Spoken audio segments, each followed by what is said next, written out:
Welcome back to Practical Tech Lab Playwright Masterclass.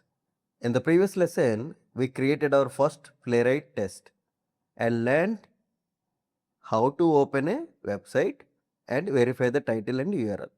Today, we will learn one of the most important topic in Playwright locators. Without locators, we cannot click buttons, entering a text or verify page elements. By the end of this session, you will be able to identify and interact with almost any element on a web page. A locator helps Playwright find the correct web element on web page before performing actions like click, type, or validate anything.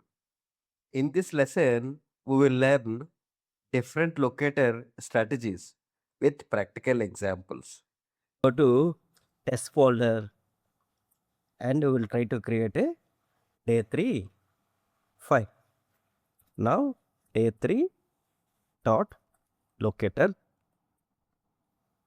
locators dot spec dot ts, right? So now we created a file for the day 3.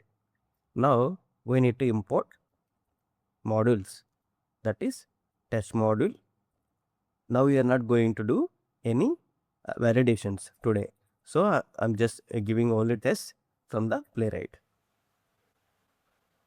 So today we are going to check only locators part. Now we'll navigate the website. We'll just take this to save our time, right? But in general, in interview time, you guys need to practice line by line, at least per interview perspective, right? Now I'm going to change this locators test. That's it. Testing. That's it. Await. Page dot. Go to. I'm navigating website. The site named Practical Tech Lab. I'm just taking this URL.